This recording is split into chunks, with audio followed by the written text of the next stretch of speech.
জলপাইগুড়ির রেথেলবাড়ি এলাকার বাসিন্দা প্রদীপ প্রধান পাঞ্জাবের পঞ্চকুল্লা এলাকায় কর্মরত। অফিসারদের বার্তা পেয়ে দ্রুত চলে যেতে হয়েছে তাকে। প্রদীপের বড় ছেলে পীয়ূষ 10ম শ্রেণীর ছাত্র, ছোট ছেলে প্রিয়াস পড়ে 3য় শ্রেণীতে। সে আবার কিডনির সমস্যায় ভুগছে, একটি মাত্র তার কিডনি রয়েছে। জুন মাসে ছোট ছেলেকে চিকিৎসার জন্য কলকাতায় নিয়ে যাওয়ার কথা প্রদীপের, তাই ছুটি নিয়েছিলেন তিনি। পেহেলগামে জঙ্গি হামলার 15 দিনের মাথায় পাকিস্তানের জঙ্গি ঘাঁটিতে হামলা চালিয়েছে ভারত। আর এই পরিস্থিতিতে হাই অ্যালার্ট জারি করা হয়েছে সীমান্ত এলাকায়। ছুটি বাতিল হয়েছে সমস্ত সেনা জওয়ানদের। সেই নিয়ম থেকে বাদ পড়েনি প্রদীপও। ডাক আসার সঙ্গে সঙ্গে নিজের কর্মস্থলে ফিরে যেতে হয়েছে তাকে। আর এই কারণে দুশ্চিন্তায় পড়েছে গোটা পরিবার। তার মধ্যে মিথ্যাবাদী পাকিস্তানের বারবার হামলার কারণে আরও দুশ্চিন্তায় জওয়ান পরিবার। আর সময়ের মতো ফোনে যোগাযোগও করা যাচ্ছে না প্রদীপের সঙ্গে। তাই সীমান্তের খবরাখবর জানতে টিভির পর্দায় নজর গেড়ে বসে আছে গোটা পরিবার। 2 সন্তানকে নিয়ে বর্তমানে মায়ের বাড়িতে রয়েছেন স্ত্রী ইন্দিরা।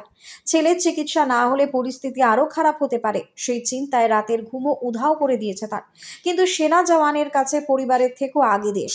তাই স্বামীর কাজে যোগ দেওয়ার সিদ্ধান্ত সমস্যায় ফেললেও দেশের স্বার্থে সব মেনে নিতে হয়েছে তাকে।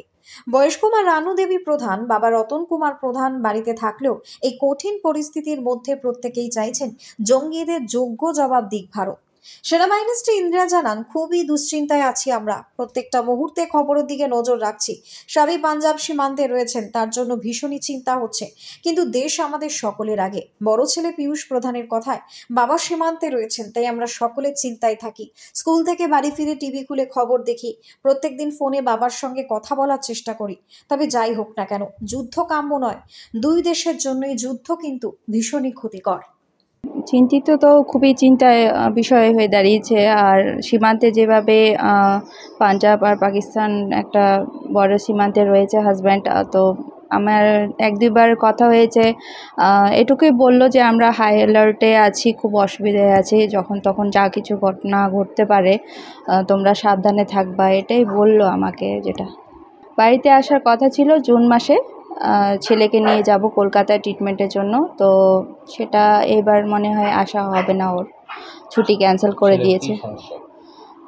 ছেলের আমার কিডনির সমস্যা, সিঙ্গেল কিডনি নিয়ে ও এখন সাফার করছে ছেলেটা। তো মাসে মাসে আমার ট্রিটমেন্টের দরকার পড়ে, আর 3 মাস অন্তর আমি কলকাতায় ট্রিটমেন্টের জন্য যাই। বড়টা আমার ক্লাস 10-এ পড়ে আর ছোটোটা ক্লাস 3-তে পড়ে। ছোটোটারই মেন সমস্যা। যোগাযোগ না হওয়াতে আমরা এই টিভির মাধ্যমেই খবর নেওয়ার চেষ্টা করছি। সবসময় টিভির দিকে নজর রাখতে হচ্ছে, কি হচ্ছে না হচ্ছে, কেননা আমি ঠিকঠাক যোগাযোগ করতে পারছি না হাজব্যান্ডের সাথে, সেরকমভাবে কথা হচ্ছে না, ও ফোন করছে না। যেহেতু পাকিস্তানের উপর সেভাবে ভরসা করা যায় না, যে কোনো মুহূর্তে যে কোনো অঘটন ঘটার একটা চান্সেস আছে। কিন্তু আমি চাই যে দেশের প্রতি আমার হাজব্যান্ডের কর্তব্য, সেটা যেন ও ঠিকঠাক পালন করে উঠতে পারে, আর ভগবানের আশীর্বাদে ও বাড়িতে যেন আসতে পারে ঠিকঠাক, এটাই আমি কামনা করছি। আর খুব টেंशनेই আছি একটা, কিন্তু একটা পাল্টা जवाब तो হওয়া দরকারই আছে। टेंशन तो बहुत होता है, पढ़ते टाइम भी होता है। और मैं स्कूल से जब भी आता हूँ तो न्यूज़ खोल के बैठ जाता हूँ थोड़ी देर, देखने के लिए क्या हुआ है नहीं हुआ है। हाँ, बहुत कम आता है, ज़्यादा टाइम नहीं मिलता है बात करने के लिए।